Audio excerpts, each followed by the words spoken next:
the things that I think we have to avoid is whenever we are in a couple, we're going to argue. So how do we argue profitably? How do we argue unprofitably? What do you think?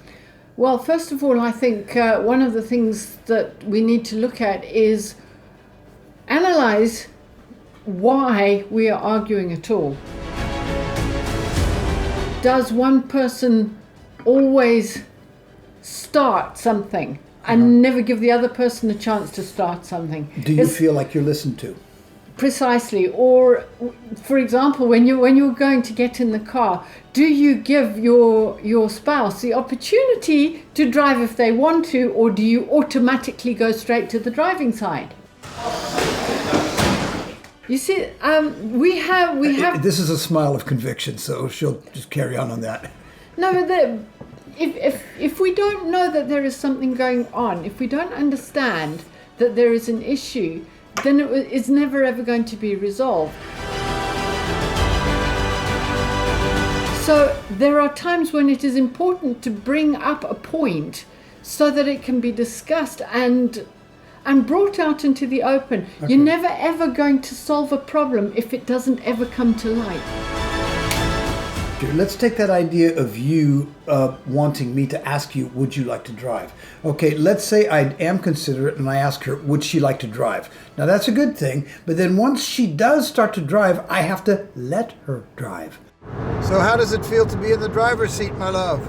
I can't be, well, you should have gone left here. Could you please change gears? Or, you're going kind of slow. If I do that, I'm going to wind Will her up. you pass that person? Oh, but you see, it's my natural tendency to want to do that, so I have to kind of squash that down.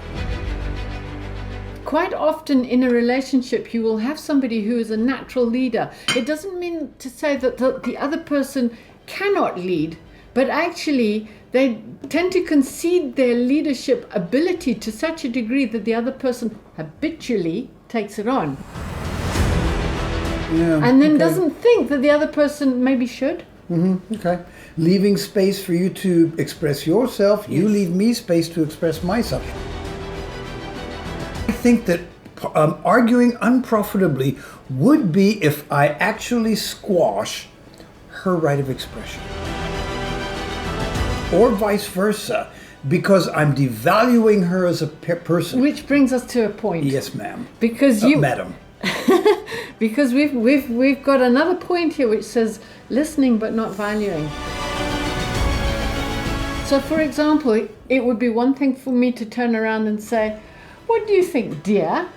Yes. And then you say your opinion and say, "Well, I'm not going to do that anyway." Yeah. So it doesn't matter what you say. So you do I'm that. not going to take you into do that two or three times, and eventually I'm going to say, "Why bother asking me? Because you're never going to do anything about what I say anyway."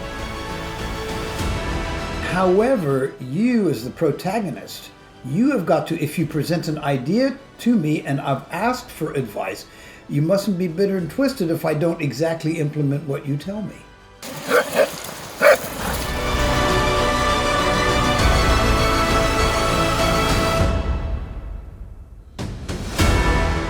Well, I think we got out of that one with minimal damage. What do you think? The key is to value the other always and really make sure that their expression gets heard. Next week, we're going to revisit Ruth as she tells us about how she extracted herself from her violent husband in the separation process. See you then. God bless and bye for now.